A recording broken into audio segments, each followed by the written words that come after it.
Hi everyone. నార్మల్గా అయితే నాకు ప్లాంట్స్ అంటే పిచ్చి అంత ఇష్టం అండి. బట్ మా ఇంట్లో ఏవి పెరగవు, ఇంట్లోనే కాదు బయట కూడా పెరగవు. ఎందుకంటే మాది గ్రౌండ్ ఫ్లోర్ అండి. వెంటిలేషన్ అయితే వస్తుంది కానీ ఎండ అయితే అస్సలు రాదు.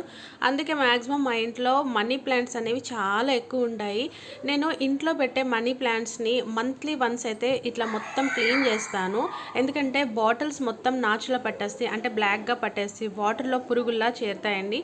1 మంత్ కూడా గ్యాప్ ఇవ్వలేండి. 2 వీక్స్కి 3 వీక్స్కి క్లీన్ చేస్తూనే ఉంటాను. అండ్ ఆ రూట్స్ కూడా సమ్ టైమ్స్ ఏంటంటే మెత్తబడిపోయి పాడైపోతాయి అండ్ బ్లాక్గా వచ్చేస్తుందండి రూట్స్ అంతాను. అవన్నీ క్లీన్ చేసి బాటిల్ అంతా క్లీన్ చేసి మళ్ళీ ఫ్రెష్ వాటర్ వేసి అయితే ఇలా పెడతా ఉంటానండి. ఒక 3 వీక్స్కి అయితే ఇట్లా చేస్తాను. ఇదైతే కంపల్సరీ అండి, లేకుంటే మనీ ప్లాంట్స్ అస్సలు గ్రోత్ ఉండదు. ఇలా చేసిన వల్లే గ్రో అవుతున్నాయో ఏంటో అనేది అయితే నాకు తెలియదు. బట్ మా ఇంట్లో పెరిగే మనీ ప్లాంట్స్ మాత్రం ఫుల్ హెల్తీగా పెరుగుతాయండి. మీరు కూడా మీ ఇంట్లో ఇలానే చేస్తారా? చేస్తే మాత్రం కామెంట్ చేసి కంపల్సరీగా నాతో చెప్పండి.